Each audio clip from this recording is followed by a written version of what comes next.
हवा को बनाया तो अनंत जीवन दिया था, ना मिटने वाला जीवन दिया था उसको। लेकिन परमेश्वर ने आज्ञाएं दी थी कि अगर तू इस आज्ञा को मानेगा तो अनंत जीवन जिएगा। लेकिन आदम और हवा ने उस आज्ञा को तोड़ा। परमेश्वर ने कहा, जब अदन के बगीचे में रखा आदम और हवा को, उसने कहा सब पेड़ों का फल खा सकते हैं, लेकिन भले और बुरे के ज्ञान का जो वृक्ष है उसका फल कभी मत खाना और छूना भी नहीं तो तुम मर जाओगे।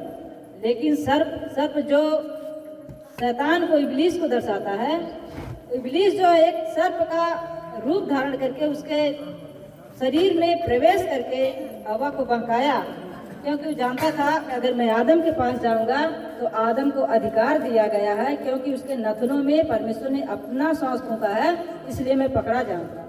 और स्त्री जो उसके पसली से निकाली गई है, बनाई गई है, अगर मैं इसके पास जाऊंगा तो मेरी बात को मान लेगी। इसलिए वो स्त्री के पास गया, उसको बहकाया और उसने क्या किया, उस फल को खाया और उसके जीवन में पाप आया और मृत्यु आई।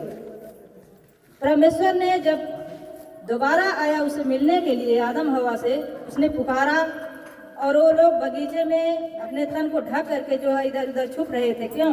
क्योंकि वे स्पिरिचुअल आत्मिक चीज में मर चुके थे और फिजिकल लाइफ उनके जीवन में आ चुका था। उनको ये समझ आया कि हम नंगे हैं। लेकिन प्रभु ने कहा, कौन, किसने कहा तुम नंगे? उसने कहा कि क्या तूने इस भले बुरे के ज्ञान के वृक्ष को फल को खाया? आदम ने कहा, जो स्त्री तूने मुझे दी है उसने मुझे बहकाया, उसने मुझे खिलाया। जब स्त्री से परमेश्वर ने पूछा, उसने कहा मुझे इस सर्प ने बहका दिया। एक दूसरे पर इल्जाम लगाने लगे।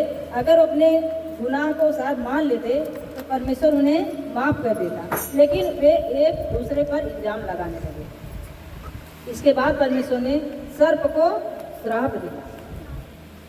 सर्प को श्राप देने के बाद उसने कहा, तू आज से पेट के बल चला करेगा और मिट्टी चाटेगा। लगता है इसके पहले सर्प भी पैरों के बल चला करता था। हालेलुया। और आज भी सर्प क्या मिट्टी चाटता रहता है, वो भी चलता है। लेकिन औरत और सर्प को परमेश्वर ने ऐसा श्राप दिया। देखेंगे हम 15 आयत में इनके, इसमें लिखा है कि और मैं तेरे और स्त्री के बीच में, इसके बाद कामा दिया गया है, तेरे और स्त्री के बीच में, क्योंकि सर्प ने स्त्री को बहकाया। इसलिए प्रभु ने कहा, मैं तेरे और स्त्री के बीच में और इसके बाद वंश और तेरे वंश और स्त्री के वंश में बैर उत्पन्न करूंगा। वो तेरी एड़ी को, वो तू उसकी एड़ी को डसेगा, उस तेरे सिर को कुचल डालेगा। हालेलुया। और प्रभु यीशु मसीह जी किसके वंश से आए? स्त्री की। वो किसी पुरुष के वंश से नहीं आए, पवित्र आत्मा द्वारा स्त्री के वंश से आए और उस सर्प के फन को कुचला और मृत्यु पर जय पाई। हालेलुया। तो इसका पहला टारगेट कौन है? उसने कहा तेरे और स्त्री के बीच में, अनेक शैतान और स्त्री के बीच में बैर उत्पन्न करूंगा। पहली लड़ाई शैतान से किसकी है? स्त्री की। जो स्त्री अगर आत्मा में बलवंत है, आत्मा में दृढ़ है, मजबूत है, परमेश्वर में सही तरीके से चलती है, परमेश्वर ने कहा तू बच, तेरा घराना बचाया जाएगा। तो अपने, अगर वो खुद मजबूत है तो खुद बचेगी, उसके पीछे उसका पति भी आएगा, उसका पूरा परिवार आएगा। आमीन। हालेलुया। इसके बाद उसके वंश की बात आती है। पहले स्त्री लड़ाई लड़ती है शैतान से। इसलिए स्त्रियों को कहा गया है कि स्त्री मजबूत बने, स्त्री परमेश्वर के कलाम में मजबूत बने, प्रार्थना में, वचन में, उपवास में, हर एक आज्ञा को पूरी करे, ताकि उसके पीछे उसका घर भी बचाया जाए, उसका घराना बचाया जाए, उसका परिवार बचाया जाए। हालेलुया। मैंने जब प्रभु को जाना, परमेश्वर ने मुझे जब बुलाया, अगर मैं अपनी गवाही दूँ, बहुत लंबी गवाही है, लेकिन एक बकरी के बच्चे के द्वारा परमेश्वर ने मुझे बुलाया जो है, मुझे किसी ने सुसमाचार नहीं दिया कि तुम वहाँ चलो ठीक हो जाओगी या कैसे कुछ भी। मैं बहुत परेशान थी पहले, लेकिन किसी ने समाचार नहीं दिया। एक बहन थी जो पहले जाती थी और मेरा बकरी का बच्चा परेशान था, मैं उसको बुलाकर दवा कराई। तुरंत जो है, जबकि 3 दिन से बिल्कुल दूध नहीं पी रहा था, जब भी मुँह में डालते थे तब भी नहीं पीता था, और जब ही दुआ हुई तुरंत जो है वो पीने लग गया। मैं हैरान हूँ। परमेश्वर देखिए, अगर आपको बुलाना चाहता है तो किसी न किसी बहाने बुलाएगा। उसने मुझे बुलाया और मैं गई, परमेश्वर में विश्वास की। 1.5 साल मैं अकेले जाती रही। इसके बाद परमेश्वर के दास जो मेरे पीछे आए।